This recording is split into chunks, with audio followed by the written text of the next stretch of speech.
A couple of years ago, I discovered how much I love watercolor painting. I'm not great at it. I am in no way an expert, but I've gotten a couple of books, done some experimenting. I'm still not that great, but it really is a fun art to do because it's so forgiving. Now, I have seen some artwork in watercolor that is unbelievable, and I look at it and I go, how? Just how? Teach me your ways. So I'm not there. I don't think I'll ever be there. I don't have the 10,000 hours in my life to contribute to watercolor painting. I want to share watercolors with you because I feel like this is a craft a lot of people are capable of doing. And even if you're not perfect, it's a lot of fun. You do need supplies to do watercolors. And I know if you're into hobbies and crafts in particular, that you're gonna wanna go spend hundreds of dollars on supplies. Maybe not hundreds. Don't do that in this case. You could probably get by with about $20 to $30 worth of supplies, and you can get a good start with just that, and then you can add more to your collection as you go. Don't be embarrassed. Let's go over some of the things that I think you need. If you're gonna do this, you're gonna need it. We're gonna need paper. We'll need some kind of paint. At least 2 paintbrushes. I recommend the kind with this tapered. That's great for flowers and leaves and whatnot. And then maybe a thinner one. But you could probably just get by with one if you have a smaller budget. Just one like this. This is a number 8. This thinner one is a 0, and it's for smaller detailed things, doing little dots. But really, if you have paintbrushes around, make use of them. These are in particular watercolor paintbrushes. The brushes are made different. They're a really smooth, soft kind of brush. I don't know everything there is to know about brushes, but I will say that the watercolor brushes, in my opinion, do work better than other brushes because they're made for watercolors. That's all you need, those 3 things. You need good watercolor paper. You need watercolor paper because regular paper is gonna soak through in seconds. You're gonna have a big puddle of nothing. The watercolor paper helps it to spread and it soaks it all up, but doesn't soak through. You need watercolors, of course, and it can be any kind. It doesn't need to be an expensive kind. It can literally be the Crayola. The Crayola kind you get at Walmart. It can be any kind, and then really any kind of a paintbrush, though I do recommend the watercolor paintbrush in particular, and this kind. If you wanted to add something else, I really do find these things pretty great. You can get these for $6 for a couple of dollars. So if you have a little more budget, you can get that. And then you need something to soak your water in. Soak your water. You don't need to soak the water. That's not this kind of painting. You need something to rinse your brushes in, and that can be anything. I got fancy and got this one because I like it. And I like to buy things for my crafts.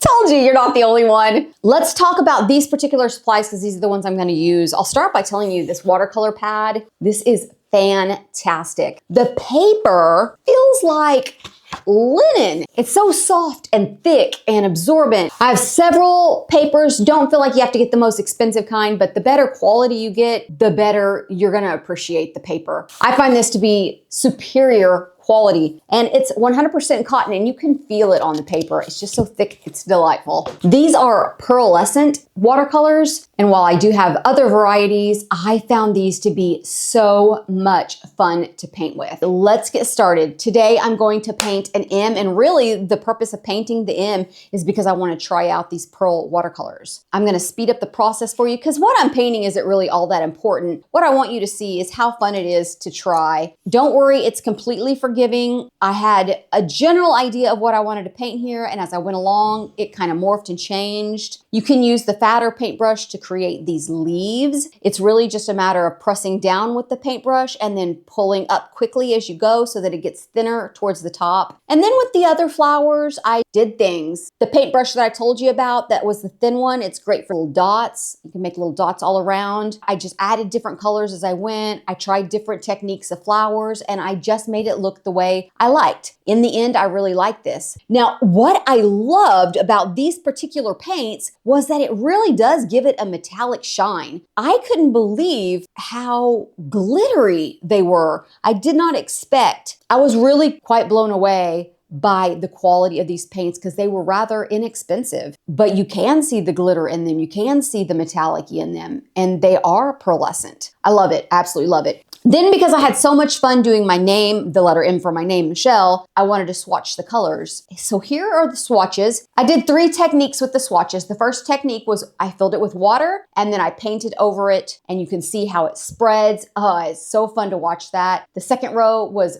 water on the paintbrush, but not on the paper. And you can see that it's a much darker color. And then on the third one, I dried off my paintbrush pretty good. And then I added paint to a very dry, not completely dry, but a much drier paintbrush. And you can see it's even darker on that one. These are the swatches for all the colors. Some of them are so beautiful. This pink, oh my goodness, I would wear this on my lips. It's so pretty.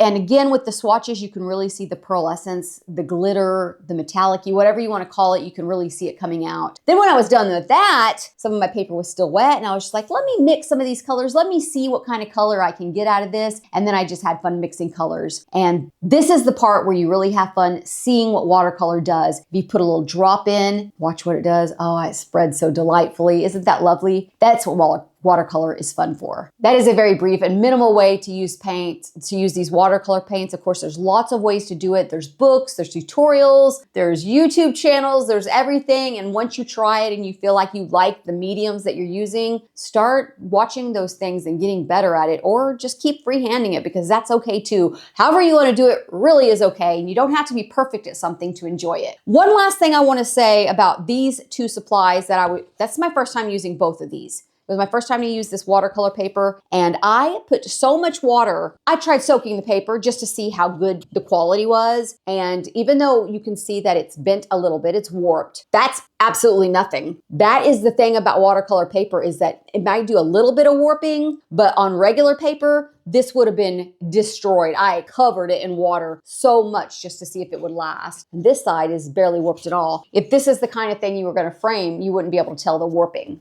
Looks great. And the same for this. I don't think this one even warped at all. In fact, I have a book that you paint inside of as you practice, and even the book warped. Like half of the book is all warped up and the other half is still straight and neat. So the quality on this can't be beat, and I recommend it. As far as these paints, I had no idea they were going to be so lovely. I got these on a whim because they were on sale, and I am blown away by them. I know I said that before, but I say it again. The colors are absolutely beautiful. They're vibrant. The movement on them is wonderful. They feel so great. And the pan, they look kind of, okay. But then when you get them and you're working with them on the paper, it's just, I loved it so much. I had so much fun using it that it made me want to paint more often, which tells you when you're enjoying something and you want to do it more, that's a good thing. Who do I think this kind of a craft is best for? I really think this is the kind of craft that just about anybody could enjoy. It's very relaxing. It's very forgiving. You don't need detail or precision. If you're painting for shorter periods of time, which I kind of feel like you are, I don't find myself painting for hours at a time with watercolors. So even if you have a little bit of arthritis in your hand or grip strength, that's not gonna derail you too much. You could always wrap something around the stick part of the paintbrush to give you a little bit of a better hold so that it's not it's like writing with a pencil, is about the size of the barrel. So you could wrap cloth around it or whatever you would normally do to make writing more comfortable. You could do that to your paintbrush so that you could go a little bit longer. You don't need good eyesight. So even if you have poor eyesight, it's going to be fine because it's not detail work. You can do detail work with it. But for a beginner, that's not going to be a problem at all. And I just really can't think of anybody who would not be able to do watercolors, or obviously whether you're going to enjoy it or not is going to be dependent on you. But with